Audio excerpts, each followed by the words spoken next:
you marry me? I have to say that the movie I would compare it to is actually Star Wars in terms of the excitement that the crowds have, the engagement they have, the laughter and the cheers. It's like really nothing I've ever seen before. And this movie just continues to just grow in its myth. But just watching this in its entirety without any jokes is a riot. I have since watched it many times, more times than I care to admit. One friend uninvited me from his wedding for showing him the room. I couldn't believe what I was watching. It was just the most perfect disaster. And then once I got it and put it into my DVD player, I really couldn't believe the train wreck that was happening before my eyes. One of my favorite quotes that I can always say to my cousin when she gets me upset. "You're tearing me apart, Lisa!"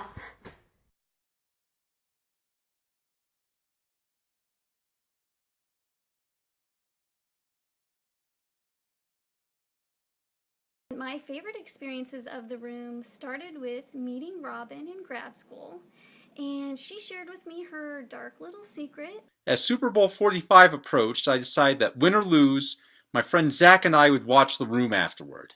My first experience with The Room was a fateful April 1st gag on Cartoon Network.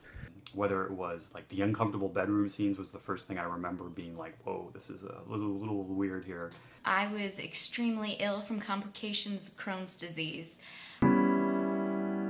There is no room in Germany. So we're friends. We're longtime friends from college.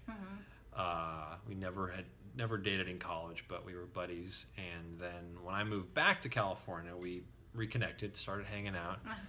In The Disaster Artist, Greg mentions that Tommy owns a building near Fisherman's Wharf. When I went to go see a little documentary for the release of The Disaster Artist, Tommy was signing autographs once again. And we had a very special treat where a group of people got to read the original script for The Room before it got tweaked. And we always shared the same sense of humor, so I thought that Kristen would love The Room. So I invited her over and we watched it. And we started going to the midnight screenings in disguise. The audience participation rituals are so much fun. The spoons, the lighters, the cosplays, the stuff you shout to the screen, it is so much fun. They all locked me out of the kitchen, and when I went in, I saw they had decorated the whole room themed as The Room. I told him, don't worry, we'll go back and watch this movie, it'll cheer both of us up. And I wouldn't know about it if I hadn't seen an episode of that guy with the glasses on the internet. I came in about 15 minutes into the movie, and I was fascinated. I honestly could not cut it off until it was done. It kind of made me love you because you knew how much I would like this type of humor. I was selected to do the voice of Claudette. In fact, my friend Evan, after the spoons were thrown, he actually got down on the floor and made a spoon angel. And I hand it to you like this. Take it. I go. Is that how she does it? Yeah, with her little fingers. Her little, well, we won't say anything. And he decided to give me one of his bracelets out of the blue. I have no idea why. He just took off one of his bracelets and just gave it to me. Everybody was kind of throwing around beach balls. And so I grabbed one of those beach balls and I had my favorite room actor sign it, and that's Robin Paris. They had this incredible picture over it all. That is Tommy Wiseau from various scenes in The Room. And I don't know, it's kind of hard to see, but yeah, with different moods and one big spoon. And I went down there one day with my girlfriend and we bought some pizza at this pizza restaurant that was in the building that Tommy supposedly owns. And there's a huge poster outside of his face from The Room. Tommy looks like a vampire that has given up his ability to be immortal.